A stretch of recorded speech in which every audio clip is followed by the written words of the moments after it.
உத்தரவை நிறைவேற்றாமல் இந்த அரசாங்கம் செய்கிறது எந்த விதத்தில் நியாயம்? கவர்மெண்ட்டும் வந்து அவங்களுக்கு தான் ஆதரவாக இருக்குது. அவங்க கிறிஸ்டின் தரப்பில் வந்து அடித்து நொறுக்கி ஒரு 10-50 வீட்டை அடித்து நொறுக்கி ஒரு மளிகை கடையை கூட தீய வச்சு விட்டாங்க. திடீர்னு அவங்க கலவரத்தை உண்டாக்கி எல்லாத்தையும் அடித்து காயப்படுத்தி இந்த வரங்க அதில் தான் இந்த வெட்டுக்காயம் ஏற்படுது. ஒரு ஹைகோர்ட் ஆர்டரே மதிக்கலைங்கும் போது மக்களுக்கு எங்கே பாதுகாப்பு இருக்குது? நீங்கள் ஏதாவது சாமி கும்பிட்டீங்க, அந்த இடத்த போய் தொட்டிங்கனாலே உங்களை அரெஸ்ட் பண்ணுவோம், கைது பண்ணுவோம். ஒரு கார்த்திகை தீபம்னாலும் செய்ய விட மாட்டாங்க. ஒரு விநாயகர் சதுர்த்தி நடத்தணும் அப்படின்னாலும் செய்ய விட மாட்டாங்க. காரணம் என்னன்னு கேட்டிங்கன்னா, அவங்க வந்து மெஜாரிட்டியாக இருக்காங்க இந்த ஊரில். பாதிக்கப்பட்டது இந்துக்கள் தான். தீபத்தூண் ஒன்று இருந்துச்சு, அது பக்கத்தில் என்றைக்கு இருக்குது, அதுக்கு ஆதாரமெல்லாம் இருக்குது. அதை நைட்டில் என்ன பண்ணிட்டாங்க, லாரியை விட்டு அடித்து அந்த தீபத்தூணை உடைச்சிட்டாங்க. அதை கேஸை உடைச்சி அவங்க நிரபராதின்ட்டு வந்துட்டாங்க. ஐயா, எங்கள் ஊர் வந்து திண்டுக்கல் மாவட்டம் ஆத்தூர் தாலுகா அம்பாத்துறை கிராமம் பெருமாள்பட்டிங்கிற ஒரு சின்ன கிராமம். அந்த ஊரில் வந்து இந்து கிறிஸ்டின் பிரச்சனை 1985லேருந்து நடந்துகிட்ருக்கு. காரணம் என்னன்னு கேட்டிங்கன்னா, நாங்கள் வந்து பழைய கோயில் கொஞ்சம் டேமேஜ் ஆகிற மாதிரி இருக்கவும் அதை எடுத்துகிட்டு மாற்றி புறநமைப்பு பண்ணோம். புதுசாக கட்டுறதுக்கு ஏற்பாடு பண்ணிகிட்ருக்கு. அதில் அதே இடத்துல எங்கள் கோயில் பழைய கோயில் இருந்த இடத்துலையே அது அவங்களுக்கு பொறுக்கலை. ஏதோ அந்த இடத்துல வந்து இவங்க கோயில் பெருசாக கட்டுறாங்க, விரிவாக கட்டுறாங்களே அப்படின்ட்டு. அப்போ இதாகும் போகும்போது ஆர்டிஓ தாசாரெலாம் கூப்பிட்டு, பிரச்சனை இல்லாமல் நீங்கள் திருவிழா ஓட்டுறதுனா ஓட்டுங்க, இல்லைன்னா நீங்கள் ஓட்டக்கூடாதுன்னு சொல்ல. சரிங்க, நீங்கள் சொல்கிறபடி நாங்கள் ஓட்டிக்கிறோம்னு சொல்லிவிட்டு எந்த இடையூறு இல்லாமல் அவங்களுக்கு மனசு புண்படாமல் நாங்கள் நடத்திக்கிறோம்னு சொல்லிவிட்டு 1996 1896 திருவிழா நடத்துகிறாங்க. அப்போ வந்து இன்ஸ்பெக்டர் வந்து பெஞ்சமின் பால்ராஜ் இருக்கார், டிஎஸ்பியை வந்து புகழேந்திரன் சொல்லிட்டு ஒருத்தர் இருக்கார். அப்போ அவங்கள்ட்ட நாங்கள் கேட்குறோம், என்னங்க அவங்க ஒப்பந்தத்தை மீறி வந்து சப்பரத்தை கோயிலுக்குள்ளே தள்ளுறாங்க, இது என்னங்க அப்படிங்கும்போது, நீங்கள் யாரும் கிட்ட வராதிங்க, நாங்கள் உங்களுக்கு இடைஞ்சில்லாமல் நாங்கள் நடத்திக்கிறோம்ட்டு கோயில் படியில் போய் சப்பரத்தை மோதி நிப்பாட்டி இது பண்ண போகும்போது இதுக்கெல்லாம் பிரச்சனை பண்ணவும், அவங்க ஏற்கனவே சப்பரத்துலேயே மண்ணெண்ணெய், அருவா, தடி, குத்துக்கம்பு எல்லாம் ரெடி பண்ணி கொண்டு வந்திருக்காங்க கலவரம் பண்ணணுங்கிற நோக்கத்திலேயே. இது எங்களுக்கு தெரியல, கிறிஸ்தவர்கள் இது எங்களுக்கு தெரியலை. அப்போ நாங்கள் போலீஸை நம்பி கவர்மெண்ட்டை நம்பி தான் நாங்கள் இருக்கோம். அசால்ட்டாக இருக்கவும் திடீர்னு அவங்க கலவரத்தை உண்டாக்கி எல்லாத்தையும் அடித்து காயப்படுத்தி இந்த வரங்க அதில் தான் இந்த வெட்டுக்காயம் ஏற்பட்டது. நாங்கள் கூட்டத்தில் போலீஸோட நின்றுட்டுருக்கோம். திடீர்னு கலவரம் பண்ணும்போது எங்களால் ஒன்றும் பண்ண முடியலை, தப்பிக்க முடியலை. அந்த கலவரம் பண்ணினா போலீஸ் கம்மி, இவங்க போதுமான அளவுக்கு போலீஸ் கொண்டு வரல. அப்போ அவங்க என்ன சொல்லிட்டாங்கனாக்கா, அவங்க கிறிஸ்டின் தரப்பில் வந்து அடித்து நொறுக்கி ஒரு 10-50 வீட்டை அடித்து நொறுக்கி ஒரு மளிகை கடையை கூட தீய வச்சு விட்டாங்க. பூட்டிருந்த கடையை உடச்சி தீய வச்சு விட்டாங்க. இந்துக்கள் கடை அந்த கடை வந்து இந்துக்கள் நொறுக்குன வீடு பூரா இந்துக்கள் வீடு. பாதிக்கப்பட்டது இந்துக்கள் தான். அப்போ என்ன பண்ணிடுச்சாங்க, கருணாசாரி எஸ்பியாக இருந்தார், அவர் வந்து திடீர்னு போலீஸ் இறக்கி விரட்டி பிடிச்சி 96 பேர் மேலே கேஸ் போட்டு அது கேஸ் நடந்துட்டு இருந்துச்சுங்க. அதை கேஸை உடச்சி அவங்க நிரபராதின்ட்டு வந்துட்டாங்க. அதுக்கு பின்னால் எதுவுமே நடக்கலை எங்கள் ஊரில். அதுக்கு பின்னால் 2010 பெருமாள் கோயில் ஊருக்கு தனியாக இருக்குது தென்புறத்தில். ஒரு தனிப்பட்ட நபர் வந்து அவன் ஒரு 5-6 மாடு வளர்த்துட்டு இருக்கான். அங்கே கோயிலுக்கு கொண்டு போகும்போது நம்ம பெருமாள் கோயிலை தாண்டி பெருமாள் கோயில் இடத்துல மண்டு கோயிலை தாண்டி போகும்போது திடீர்னு கலவரம் பண்ணி அடித்து விரட்ட போகும்போது ஜனங்கள்லாம் இந்துக்கள் தரப்பில் எல்லாம் ஓடுறாங்க. அப்போ ஆண்டிங்கிற பையனை வந்து இவங்க வழிமறித்து கொலை பண்ணிடுறாங்க, குத்திடுறாங்க கத்தியில். அந்த பையன் அங்கனே இறந்துடுறாங்க. குத்துனது கிறிஸ்டின் தரப்பில் தான். அது கேஸ் நடந்துகிட்டே இருந்துச்சு. அப்போ என்ன பண்ணிடுறாங்க, அவங்க ஒரு பையன் இருக்கான், அவங்க வீட்டுக்கார பையன் கூப்பிட்டு மிரட்டி, இது எங்களுக்கு எதிர்ப்பாக நீங்கள் சொன்னீங்கன்னா உங்களை காலி பண்ணி போடுவோம், உன் புருஷனை கொண்ட மாதிரி உங்கள் குடும்பத்தையும் காலி பண்ணி போடுவோம்னு சொல்லி கிறிஸ்டின் தரப்பில் மிரட்டுறாங்க. அப்போ அவங்க பயந்து போய் சரியாக வாய்தா ஆஜராகாமல் செய்யாமல் அந்த கேஸ் வந்து விடுதலை ஆயிடுது. அதில் அதுக்கு பின்னால் நாங்கள் கும்பாபிஷேகம் பண்ணோம்னு கேட்குறோம். அதுக்கு பின்னால் மண்டகரப்பசாமி கோயிலுக்கு, காளியம்மன் கோயிலுக்கு, மண்டகரப்பசாமி கோயிலுக்கும். அப்போ அவங்கன்னா நாள் வரைக்கும் விட்டுருவாங்க. யாரும் இந்த கவர்மெண்ட் ஆர்டிஓவாக இருக்கட்டும், போலீஸாக இருக்கட்டும், நாள் கூப்பிட்டு நாங்கள் எதிர்ப்போம், எல்லாம் ரெடி பண்ணிடுவோம், நீங்கள் எல்லாம் ரெடி பண்ணுங்கள், நாங்கள் நடத்தி கொடுக்குறோம்னு சொல்லிடுவாங்க. நாங்களே ரெடி பண்ணிடுவோம். ஒரு நாள் இருக்க போகும்போது கூப்பிட்டா நாங்கள் என்ன பண்ண முடியும்? சரி, உங்களுக்கு பாதுகாப்பு கொடுத்து நாங்கள் எந்த பாதிப்பெல்லாம் நடத்தி கொடுக்குறோம்னு சொல்லி அவங்க வாக்குறுதி கொடுத்துருவாங்க. கடைசியில் ஒரு கண்டிஷன் போடுவாங்க, நீங்கள் இப்படி தான் பண்ணணும், இதை தான் பண்ணணும்னு சொல்லி கண்டிஷன் பண்ணுவாங்க. நாங்கள் ஒன்றும் வழி தெரியாமல், ஏன்னா நாங்கள் எல்லாத்தையும் ரெடி பண்ணிட்டோம்ல, தேதி ஃபிக்ஸ் பண்ணியாச்சு, வேண்டிய ப்ரோக்ராம் எல்லாம் ரெடி பண்ணியாச்சு, வேறு பொருட்செலவு இருக்குது, வசூல் பண்ணியிருப்பீங்க, பண செலவு இருக்குது, பொருட்செலவுக்கு எல்லாமே விரயமாயிரம், மன புண்படுற மாதிரி ஆயிடக்கூடாது அப்படின்ட்டு கவர்மெண்ட் சொல்கிறத நாங்கள் ஏற்றுக்கிட்டு நடத்திக்கிட்டு இருந்தோம். அதுக்கு பின்னால் வந்து எங்களை எதுவுமே செய்ய விடலை. இப்போ வந்து என்னன்னு கேட்டிங்கனாக்கா, மண்டு கருப்பண்ணசாமி கோயில் வந்து நாங்கள் வழிபட்டுட்டு வந்தோம். 96 கலவரம் பண்ணி அதில் இருந்த சூலாயுதம், அந்த பீடம் இருந்துச்சு, தீபம் போடுறது பீடம் இருந்துச்சு, அதையும் அடிச்சு நொறுக்கிட்டாங்க, கோவிலை சூறையாடிட்டாங்க ஒட்டுமொத்தமாக. சூடையாயிட்டாங்க. தீபத்தூண் ஒன்று இருந்துச்சு, அது பக்கத்தில் என்றைக்கு இருக்குது, அதுக்கு ஆதாரமெல்லாம் இருக்குது. அதை நைட்டில் என்ன பண்ணிட்டாங்க, லாரியை விட்டு அடித்து அந்த தீபத்தூணை உடச்சிட்டாங்க. இன்றைக்கி அந்த இடத்துல தோண்டி பார்த்திங்கன்னா அந்த கீழே இருக்க பகுதி கல் இருக்குது. இப்படியே தொண்டு தொட்டு பண்ணிகிட்டே இருக்காங்க. நாங்கள் வந்து அதை இதை பண்ணி போகும்போது அவங்க வந்து இது இல்லை, இது மண்டு கோயில் கருப்பண்ணசாமி கோயிலில் அவங்க புதுசாக சொல்லிகிட்டு இருக்காங்க, இது வந்து நாங்கள் பஞ்சாயத்து பண்ணுற மேடை அப்படி இப்படின்னு பொய்யான தகவல் கொடுத்து இது பண்ணிகிட்டு இருந்தாங்க. நாங்கள் கோர்ட்டுக்கு போனோம், ஹைகோர்ட்டுக்கு போனோம். அப்போ அவங்க என்ன கவர்மெண்ட்டை கூப்பிட்டு கேட்குறாங்க, தாசில்தாரை கூப்பிட்டு கேட்க போகும்போது, ஆமாங்க ரெவன்யூ ரெக்கார்டில் வந்து மண்டு கருப்பண்ணசாமி கோயில்னு தான் இருக்குது, அது யார் வழிபடுறாங்கன்னா இந்துக்கள் தரப்பில் தான் வழிபட்டுட்டு வராங்க அப்படின்னு சொல்லி அவங்ககிட்ட ஆதாரம் கொடுக்க போகும்போது அவங்க தீர்ப்பு கொடுக்குறாங்க. நீங்கள் வந்து இப்போ முள்ள அடையிடுச்சு, அவங்க போலீஸ் என்ன பண்ணிட்டாங்க, நான் சாமி போகும்போது நீங்கள் கொஞ்சம் பிரச்சனை இருக்கிறதுனால, நீங்கள் கேஸு பெண்டிங் இருக்கிறதுனால கொஞ்சம் முன்னாடி தனியாக வச்சு கும்பிட்டுக்குங்க அப்படின்னு சொல்லி பேரிக்கார்டு போட்டு விட்டாங்க. இந்த பிரச்சனை முடிஞ்சு சாமி முடிஞ்சு நாங்கள் எடுத்து விட்டோம்னு சொல்லி சொன்னாங்க. அவங்க எடுக்கலை. இன்றைக்கி வந்து அது சீமக்கரவில் தோப்பாயிடுச்சு. நாங்கள் கோர்ட்டுக்கு போகிறோம், எங்கள் கோயிலை சுத்தப்படுத்தி நாங்கள் தீபம் போடுறதுக்கு எங்களுக்கு நீதி வழங்குன்ட்டு போகிறோம். அப்போ அவங்க விசாரிச்சுட்டு, அதிகாரிகளை கூப்பிட்டு விசாரிச்சுட்டு, உங்கள் ரெவன்யூ ரெக்கார்டில் என்ன இருக்குது அப்படிங்கும்போது அவங்க மண்டு கருப்பண்ணசாமி கோயில், காளியம்மன் கோயில் இருக்குது அப்படின்னு சொல்லி அவங்க விளக்கம் கொடுக்கவும், சரி நீங்கள் வந்து கோயிலை சுத்தப்படுத்தி தீபம் போட்டுக்குன்னு சொல்லி தீர்ப்பு கொடுத்துட்றாங்க. நாங்கள் அதை சுத்தப்படுத்துறதுக்கு எல்லாம் அந்த சாயங்காலம் 6 மணிலேருந்து ரெடி ஆகிட்டோம், 6-7 மணிலேருந்து ரெடி ஆகிட்டோம். அப்போ போலீஸு ஒரு டெப்டி தாசில்தார் அவங்கெல்லாம் வந்து உட்காந்துட்டு, கொஞ்சம் நேரம் போகிறோங்க, போலீஸ் பத்தலை, நாங்கள் போலீஸை இறக்கி உங்களுக்கு பாதுகாப்பு கொடுத்து வந்து நாங்கள் செஞ்சு நடத்தி கொடுக்குறோம்னு சொல்லியே நேரத்தை கடத்திட்டாங்க. விடிய காலம் 3 மணிக்கு தாசில்தார் வர்றாரு, உங்களுக்கு 144 தடை உத்தரவு போட்டாச்சு, நீங்கள் யாரும் எதுவும் பண்ணக்கூடாது, பண்ண முடியாது, நீங்கள் பண்ணினீங்கன்னா மீறி பண்ணுனா உங்களை அரெஸ்ட் பண்ணுவோம் அப்படின்னு சொல்லி. சாமி கும்பிட்றதுக்கு? ஆமாம், நீங்கள் மீறி அரெஸ்ட் பண்ணுவாருங்க. நீங்கள் ஏதாவது சாமி கும்பிட்டீங்க, அந்த இடத்த போய் தொட்டிங்கனாலே உங்களை அரெஸ்ட் பண்ணுவோம், கைது பண்ணுவோம், ரிமாண்ட் அடிச்சிருவோம் அப்படின்னு சொல்லிட்டு 144 உத்தரவை வந்து போட்டிருக்குன்னு சொல்லி விடிய காலம் 3 மணிக்கு வந்து கொடுக்குறாரு. அதுக்கு பின்னால் நாங்கள் ஒன்றும் பண்ண முடியலை. அப்புறம் கோர்ட்டுக்கு போயிருக்கோம், கோர்ட்டு பெண்டிங்கில் இருக்குது. இதில் ஒரு விஷயம் என்னன்னு கேட்டிங்கன்னா, கிறிஸ்தவங்களுக்கு தனியாக 22 சென்ட் கொடுத்துருக்காங்க, கவர்மெண்ட் இடம் தான். அவங்க சர்ச்சு கட்டிக்கிட்டாங்க பெருசாக, முன்னால் சின்னதாக இருந்துச்சு, இப்போ அதை விரிவுபடுத்திக்கிட்டாங்க. சரி, அவங்களுக்குன்னு கொடுத்த இடத்துல நம்ம ஒன்றும் செய்யக்கூடாதுன்ட்டு நாங்கள் எதுவும் பண்ணலை. இது இல்லாமல் 3 தெருவை மறித்து காம்பவுண்டு கட்டிக்கிட்டாங்க, 3 தெருவையும் மறித்து காம்பவுண்டு கட்டிக்கிட்டாங்க. இது இல்லாமல் நடுத்தெருவில் 2 சிலுவத்தனை கட்டியிருக்காங்க, கிட்டத்தட்ட 1 சென்ட் குறையாமல் இருக்கும் 2 சிலுவத்தனி நடுத்தெருவில். இதெல்லாம் விட்டுவிட்டு அவங்க வந்து எங்கள்கிட்ட பிரச்சனை பண்ணுறாங்க. இது இல்லாமல் மாரியம்மன் கோயிலுக்குன்னு சொல்லி அவங்களுக்கு தனியாக இடம் ஒதுக்கி கொடுத்துருக்காங்க. அவங்கள முனியப்பன் கோயில்னு சொல்லி கட்டியிருக்காங்க. இன்னொரு தூண், தீபத்தூண் ஒன்று வச்சுருக்காங்க. விநாயகர் கோயில் ஒன்று இருக்குது, தொட்டிச்செம்மன் கோயில்னு சொல்லிட்டு நடுத்தெருவில் இருக்குது. இது இல்லாமல் தகர சீட்டு போட்டு அவங்க இடத்த அவங்க பாதுகாப்பாக வச்சுக்கிட்டாங்க, சேஃப்டி. அதை நாங்கள் ஒன்றும் கண்டுக்கலாம். அவங்களுக்குன்னு ஒதுக்கப்பட்ட இடம், அவங்க என்னமோ பண்ணிட்டு போகிறான்ட்டு நாங்கள் எதுவும் அதை தலையிடுறதில்ல. இதெல்லாம் விட்டுவிட்டு எங்கள் கோயிலை வந்து எங்களை எதுவும் வழிபட விடாமல் தடுத்து, ஒவ்வொரு விஷயமும் சாமி கும்பிட்னாலும் கும்பிட விட மாட்டாங்க, பொங்கல் வைக்கணும்னாலும் பொங்கல் விழா நடத்தணும்னாலும் கும்பிட விட மாட்டாங்க, ஒரு கார்த்திகை தீபம்னாலும் செய்ய விட மாட்டாங்க, ஒரு விநாயகர் சதுர்த்தி நடத்தணும் அப்படின்னாலும் செய்ய விட மாட்டாங்க. காரணம் என்னன்னு கேட்டிங்கன்னா, அவங்க வந்து மெஜாரிட்டியாக இருக்காங்க இந்த ஊரில். கிறிஸ்டின் தரப்பில் வந்து கிட்டத்தட்ட 750-800 குடும்பம் இருக்குது. நாங்கள் இந்துக்கள் தரப்பில் வந்து ஒரு 150-160 குடும்பம் தான் இருக்காங்க. அதில் ஒரு 10 குடும்பம் வந்து வெளியூர் போயிட்டாங்க. சிறுபான்மையில் நாங்கள் இருக்கிறதுனால நாங்கள் ஒன்றும் பண்ண முடியல. கவர்மெண்ட்டும் வந்து அவங்களுக்கு தான் ஆதரவாக இருக்குது, கண்டிப்பாக அவங்களுக்கு தான் ஆதரவாக இருக்குது. ஒரு ஹைகோர்ட் ஆர்டரே மதிக்கலைங்கும் போது மக்களுக்கு எங்கே பாதுகாப்பு இருக்குது? இன்றைக்கி நான் பேசி நியாயத்தை கேட்டாக்க என்னை மிரட்டுறதுக்கு மிரட்டல் விடுறானுங்க, கொலை மிரட்டல் விடுறானுங்க இன்றைக்கும். அதே போல் இன்னொரு பையன் பேசினா அந்த பையனை இருக்கட்டும், அவன் தனியாக வருவான்ல, அவனை பார்த்துக்கலான்னு சொல்லி கொலை மிரட்டல் விடுத்துட்டு இருக்காங்க.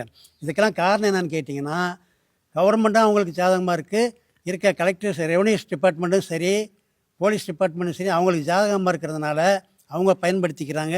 நாங்கள் மைனாரிட்டியாக இருக்கிறதுனால எங்களை ஒன்றும் பண்ண விட மாட்டேங்கிறாங்க இந்த கவர்மெண்ட்டு.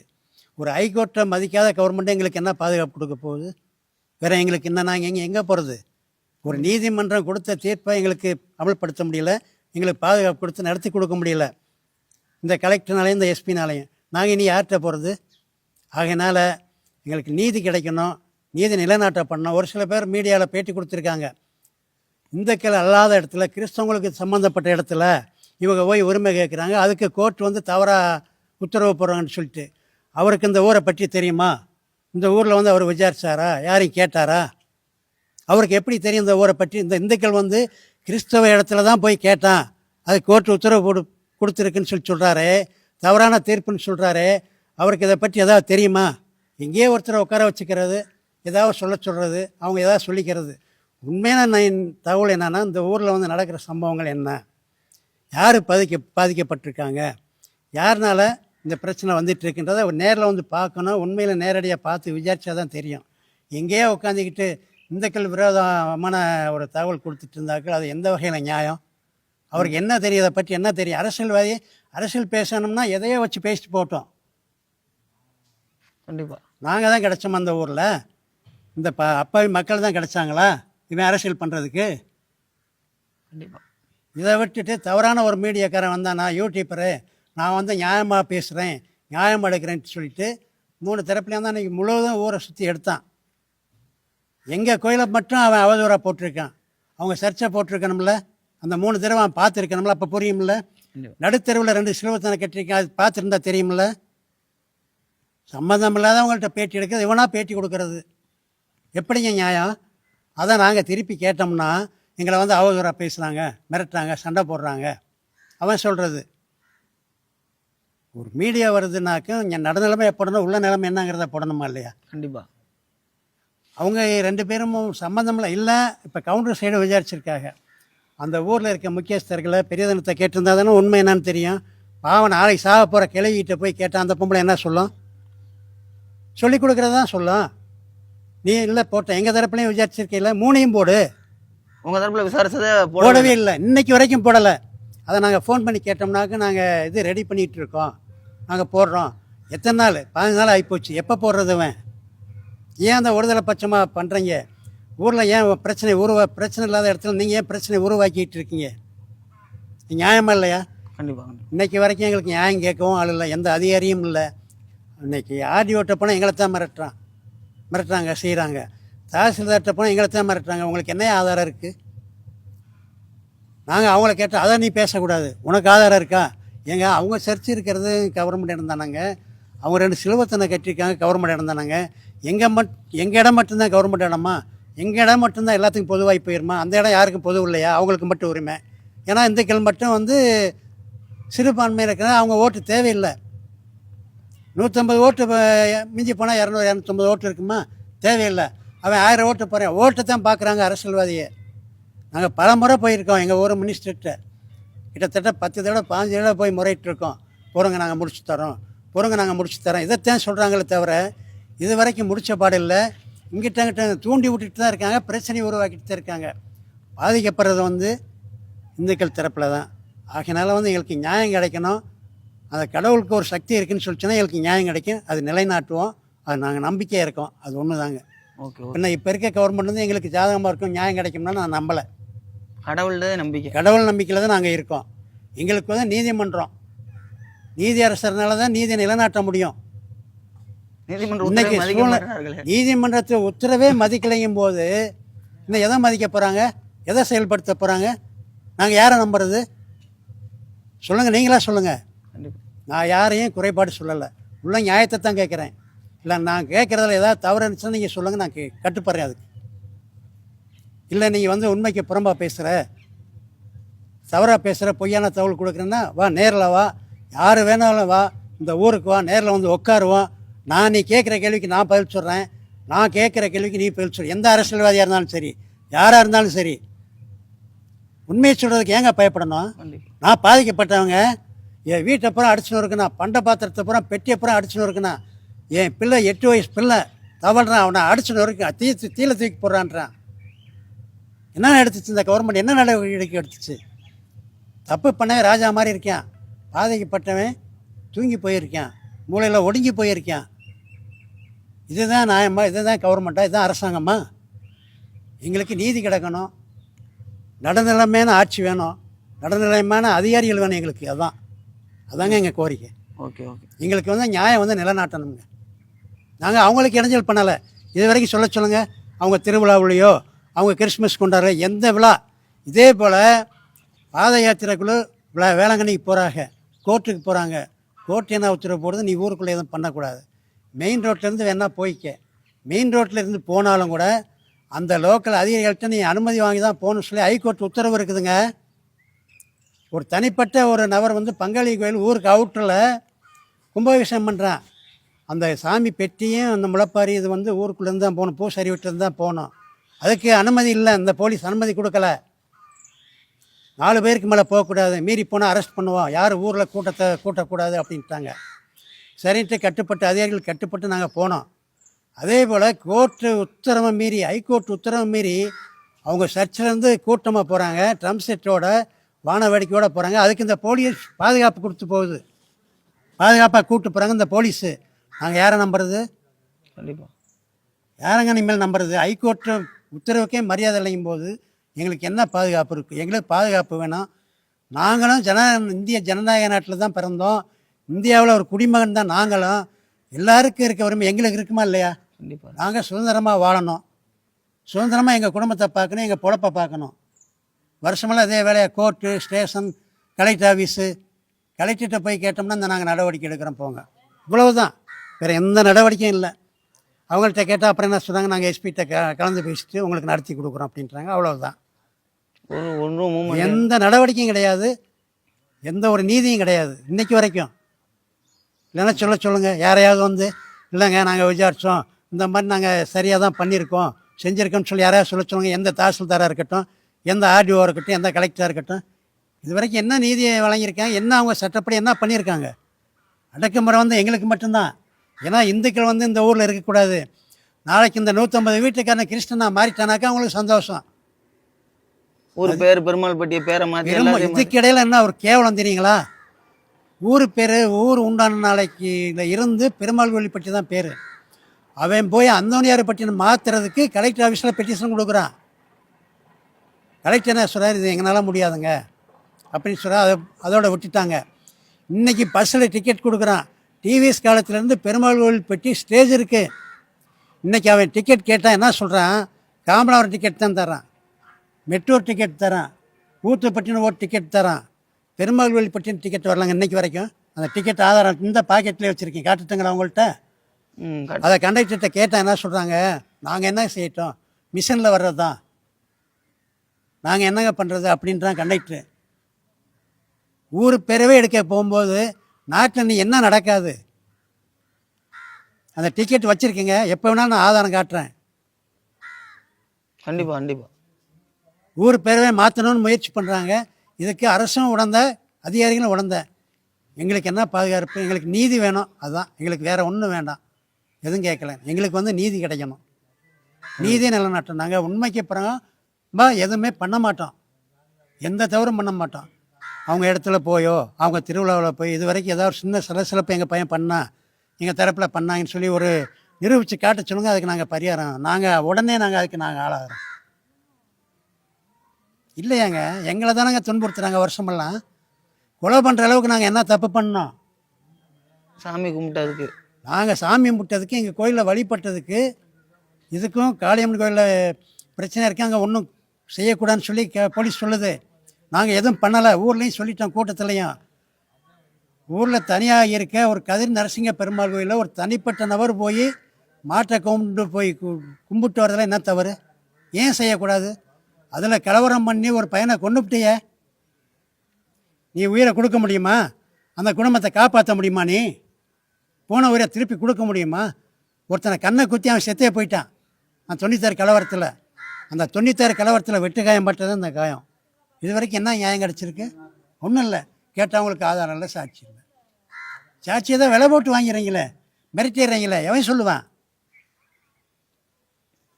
இதுதாங்க எங்களுக்கு வந்து நியாயமான தீர்ப்பு கிடைக்கணும், நாங்கள் சுதந்திரமாக இந்த ஊரில் வாழணும்.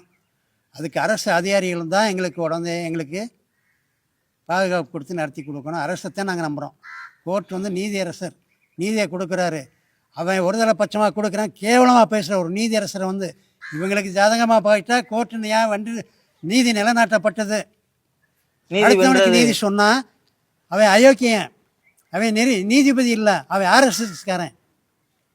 இவனுக்கு எப்படி தெரியும் அவன் ஆர்எஸ்எஸ்ன்னு? ஒரு நீதியரசரை பற்றி எவ்வளோ கேவலமாக பேசுகிறேன். பேசலாமாங்க அதெல்லாம்? அந்த இடத்துல அந்த சீட்டில் உட்காரதுக்கு நமக்கு தகுதி இருக்கா? அந்த சீட்டை தொட்டு பார்க்க நமக்கு தகுதி இருக்கா? அவன் கேட்குறான், அவன் இந்து முன்னணிக்காரன், அவன் ஆர்எஸ்எஸ்காரன், அதனால ஒரு தடவை பட்சமாக தீர்ப்பு சொல்கிறேன். இங்கே எவன் வந்து பார்த்தவன்? வாங்க, எவனாக இருந்தாலும் வாங்க, நடந்த உண்மையை கேளுங்க. அதுக்கு பின்னால் நீ என்ன சொல்லணுமோ சொல்லு, நான் கட்டுப்படுறேன். என்னங்க நான் சொல்கிறது? கண்டிப்பாக கண்டிப்பாக. இவ்வளோதாங்க, எங்களுக்கு நியாயம் கிடைக்கணுங்க. நீதிமன்ற வழக்கு, நீதிமன்ற தீர்ப்பை வந்து எங்களுக்கு அமல்படுத்தி கொடுக்கணும், நடத்தி கொடுக்கணும். நாங்கள் நீதிமன்றத்தை தான் நாட முடியும். ஏன் நீதிமன்றத்துக்கு போகிறோம்? அரசு அதிகாரிகள் வந்து எங்களுக்கு சரியாக பண்ணி கொடுத்தா நாங்கள் ஏன் கோர்ட்டுக்கு போகிறோம்? அரசு அதிகாரிகள் சரியாக இல்லை, எங்களுக்கு வேறு வழி தெரியல, நாங்கள் கோர்ட்டுக்கு போகிறோம். கோர்ட்டு உத்தரவை நீங்கள் நடத்தி கொடுத்தா போதும். அதுதான் எங்களுடைய வேண்டுகோள், கோரிக்கை.